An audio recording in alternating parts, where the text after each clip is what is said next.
Hello. Okay, we are continuing once again with causes of the American Revolution. And we're going to go over some of the acts and a couple of taxes. And some people who really didn't like those taxes and what they did in response. So the first thing you need to know is the difference between direct and indirect taxes.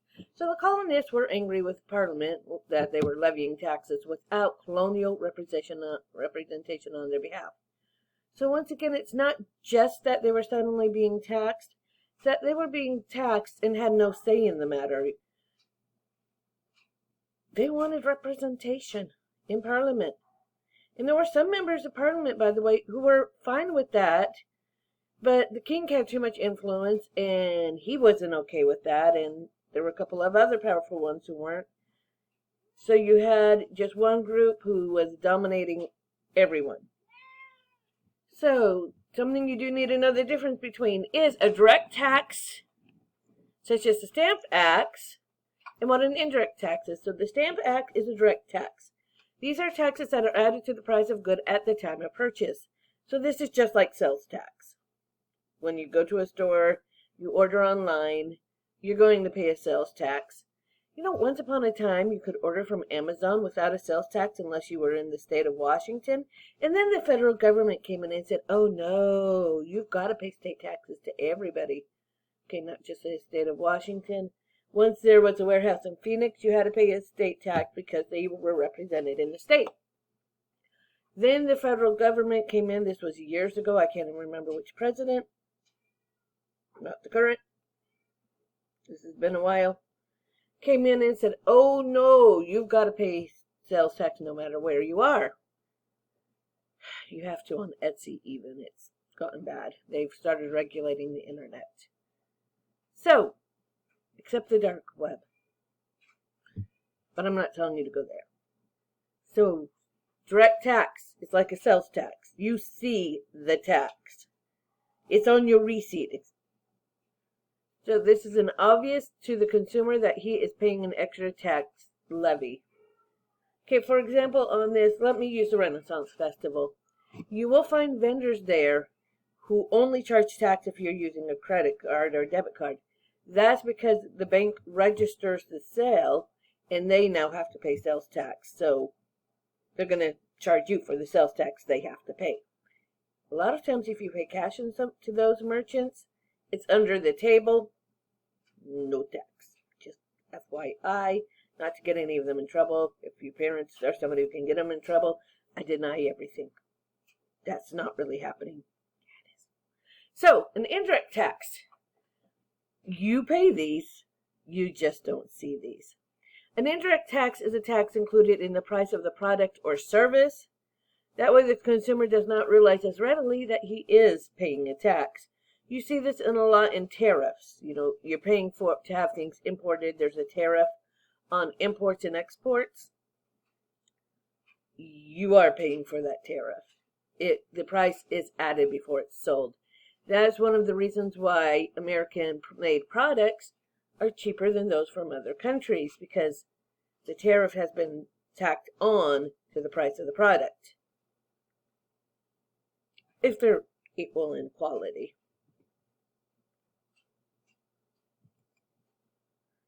Then there is the Sugar Act of 1764. Once again, this is just 1 year after they told people you have to stop settling west of the Appalachian Mountains. And by the way, here's the Stamp Act. Well, then they passed the Sugar Act. Once again, it's Parliament. George III isn't innocent either, and he's influencing Parliament. But it's not just one person. It's Parliament. So, upon the urging of the Prime Minister, George Granville, he wanted the Sugar Act. So this increased tax duties colonists had to pay for goods such as coffee, sugar, textiles, indigo, and wine. All of these are made in the colonies, by the way. Remember the whole mercantilism? Coffee is grown in the Americas. They also grow it in Africa, but it's grown in the Americas. Sugar, also being grown in the Americas. Yes, also in Africa, but in the Americas. Textiles. Remember that cotton? It's coming from the Americas. The indigo. I just realized I'm off sync. But the indigo comes from the Americas. And wine? There were vineyards in the Americas. We're not sure where that one's coming from. So he hoped to increase his popularity with the British people by decreasing their tax burden while increasing the responsibility of the colonists to pay for maintaining British troops in the colonies. You know how ironic this is going to be when they decide to keep the troops in there and when the colonies say, well, never mind, we'll defend ourselves, we don't want you. So, once again, yeah, that makes him popular back home. And really, what can the colonists do to them? They don't even have a representative in Parliament. So now he's like, yep, we're going to lower the taxes in England and increase them in our American colonies. Yeah, good luck with that one. That went over like a brick wall. And colonists opposed the idea of being taxed without representation in Parliament. It's like, you're increasing our taxes and you still won't give us a representative. Not only does each colony not have a representative, there's not even one for the American colonies together. So this is one of the fundamental causes of the American Revolution, and a phrase you need to remember. No taxation without representation. Well, this hasn't stopped. Then the next year, by the way, the class mascot's back because I'm doing this one at home. Next year, they passed the Stamp Act. So March 22nd, 1765, comes this Stamp Act. That's the one where you have to use a special paper with the stamp for everything. And you're paying for the tax on it. So the purpose of this law is to pay for the high cost of managing and protecting the colonies, once again, as well as war debts from the French and Indian War. Did we ask their help? So this is, once again, an act for granting and applying certain stamp duties and other duties in the British colonies and plantations in America towards further defraying the expense in defending, protecting, and securing the same. This, by the way, is your primary source. Notice Anno Quinto, year. George III Regis, King George III.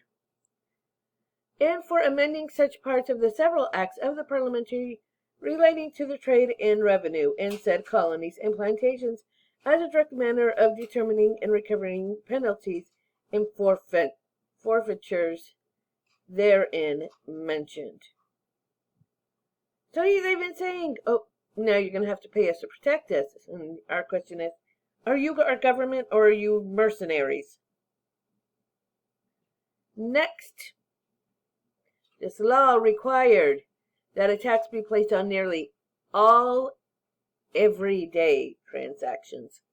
So this is the actual stamp from Britain. It's going to look kind of different when we start using it. Then included in this is newspapers. Newspapers are huge in the Americas. Remember, Puritan descent? Almost the entire American population in British colonial America were literate. Were descended from Puritans, Puritan influence. They can all read and write, and they love their newspapers. I've mentioned the Night Riders once before. They're on your vocabulary. This is the group who are riding from colony to colony, city to city, spreading news. They do go directly to the newspapers. Newspapers print them. Once again, most of the people are reading this newspaper, men, women, children. They're all literate. Diplomas. We have a few universities now. Playing cards. Yeah, your deck of cards. And yes, we've been playing cards since the Middle Ages. Printed sermons. You remember I mentioned we are in the Great Awakening? There are sermons being printed in mass. All of these preachers are printing out their sermons. There's a lot of them. You've got a lot of religions, growing. Most religions these days, actually, a good portion of the religions in the United States started in the 1840s, but there are several that were popping up at this period too. more of the Protestant religions were. You're going to see several others once again in the 1840s. But this is the beginning of it, and I'm trying to think of some of them. But mostly the Protestant religions. We've lost the Puritans because of the Enlightenment. But with any era, you're going to see with any social movement, a counter movement then come along. So the Age of Enlightenment, we have Voltaire preaching against organized religion. There is a counter social movement where people are becoming more religious, more organized. You've got to go to church on Sunday. You need to go other days. This is also going to lead after the revolutions to the Romantic period. Ask your American literacy teacher about that. It's also an art movement, but it's going to get back to the emotions instead of the science. But right now we're going to see the religious. By the way, the Second Great Awakening is going to go along with that emotion. This is also included deeds for transacted property, which also means they know who's buying what property. And now we have to just pay a tax on the deeds. Pretty much all printed material. And this is a picture of the colonists who read about the new Stamp Act imposed on the British Parliament. So this is basically you going to the store and finding out everything you bought just has a new tax on it. So there are protests against the Stamp Act. And suddenly the stamp gets changed in the Americas. So the skull and crossbone usually represents poison. Pirates use it, but it's also used on poison bottles. And notice the placement where the stamp goes is a direct threat to the crown. So the crown used to be on the stamp. The Americans replaced it with a skull and crossbone. This is Pennsylvania Journal and Weekly Advisor. The colonists are angry at being overtaxed without their consent and without representation in Parliament. Before, they started just trying to avoid the taxed items. Now, no, we can't. Everything that we print is being taxed. The physical symbol of the stamp is affixed to any document proving the tax had been paid, a constant reminder of what they viewed as unfair treatment to the British government. So you're playing cards and there's that stamp. And then you're just getting angry and you reach for that bottle of whatever you're drinking while playing cards and it's stamped. You slam it down. You need a napkin because now you're trying to eat. Because you are anger eating. And that napkin's got the stamp. So you stop playing cards. You go to the bathroom. Your toilet paper has the stamp. See, everywhere's that stamp. And the British viewed it as a fair and equitable way to provide revenue for the British government to pay the colonial defense, which the colonists benefited from. Remember, we'd had a colonial army before this. Remember the French and Indian War? Washington was leading the Virginians. Well, they think, well, fine, we're paying. They're not paying the American troops well. You can remember in citizenship, how well were we getting along during the war with those British officers who are full of themselves? And now we have to pay more for them? No. So this forms a group, the Sons of Liberty. By the way, several of our founding fathers are members of the Sons of Liberty because they're not putting up with this. This is the banner that the Sons of Liberty's official flag. No, you do not need to put that in your notes. But just know, there's our story. So the Sons of Liberty are brought together several colonial groups that oppose the Stamp Act. Many members of the group were a little less educated. And that didn't mean they couldn't read and write. These guys could still read and write. And that also does not mean we don't have the educated. There are several educated members in this, as I've mentioned.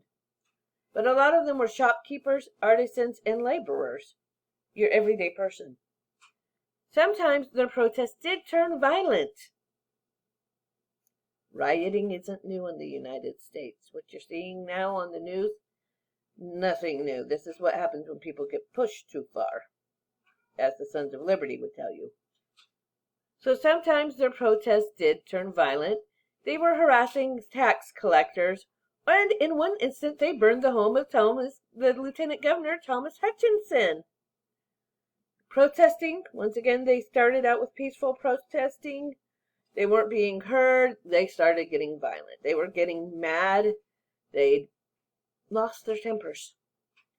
And sometimes these things were turning a bit violent.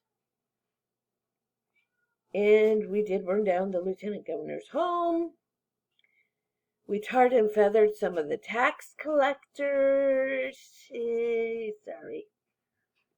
But later, as the colonies edged closer and closer to war, the Sons of Liberty went in masterminded something else. The Boston Tea Party. Woohoo! Where you will remember, because I know you learned about this in junior high, they dressed as natives, went in and threw the tea overboard. By the way, the tea is in these huge crates, and these are not loose leaf teas. They're not even bags. They came in these big bricks. I should one of these days get one for you. Oh, maybe when we go to Virginia next. You can find them at Williamsburg. But they're these huge. You had to take a knife and chisel the leaves off.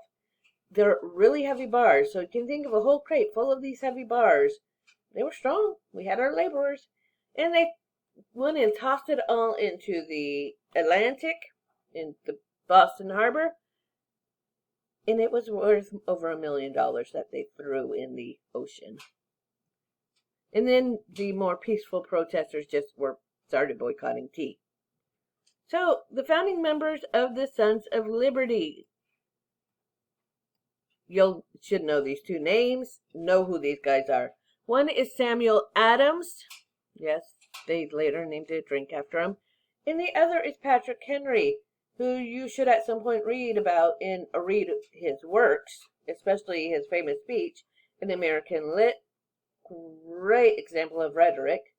So Samuel Adams was born in 1722. He did attend the Boston Latin School as well as Harvard. After graduation, he became partners with his father in a brewing business. So yes, Samuel Adams really did brew beer. Adams' father, however, lost most of the fortune in the paper currency deal when the British government outlawed colonial paper currency. This is another cause of the war, by the way. So the colonies their banks tried to print their own paper currency. Well, that got outlawed, and the Adams lost a great portion of their fortune. So you can see why he might have been very peeved off. So this was a factor in Samuel Adams becoming one of the leaders in the Sons of Liberty. Later, he did sign, once again, the Declaration of Independence, and he is one of the people who fought to have a Bill of Rights included in the Constitution. Several states wouldn't even sign without it, but we'll get to that later. Patrick Henry. Wonderful orator. Amazing orator. He is a radical advocate for independence from Britain. He really wanted his country to be free. Proposed the Virginia Stamp Act resolution, and in his speech introducing them remarked, "If this be treason, make the most of it." Henry's most famous quote, however, comes from an address to the convention, where he actually goes through everything the founding fathers had gone through, that the leaders of the colonies had gone through, to make peace first with Britain before we were forced to revolt. So he does this beautiful list of, we have remonstrated, we have pled. He's like, we've gone to them over and over again. But he does it in this beautiful alliteration and parallelism. Very nice. And at the end of that speech, his famous words, the antithesis, "Give me liberty or give me death." And of course, he will later become the governor of Virginia. Next is a nice representation of what some of the things the Sons of Liberty were doing when they really got peeved off. They're not the only ones, though. They were just the most organized group. This is the tarring and feathering of a tax collector. Really, that did hurt. So, seen as a symbol of unfair British authority, the tax collectors, the ones enforcing these laws, were frequently hung in effigy, meaning they weren't literally hung. You just made a, well, if you remember Catching Fire, if you've read it or seen the movie, Katniss hangs Plutarch in his effigy, you know, the first game maker, where she just takes the dummy, makes it look like him, puts his name on it, then hangs the dummy. That's what hanging somebody in effigy is. So they didn't really hang the people, but they would hang an effigy of them. Or, as this colonial era drawing depicts, some tax collectors were tarred and feathered. This is dangerous, this can kill you, and I guarantee you it will hurt. In this process, the head of the victim was shaved, and hot tar is poured over it. If you've accidentally burned yourself on a hot glue gun or hot wax, no, this is much worse. And afterwards, a bag of feathers was shaken over him.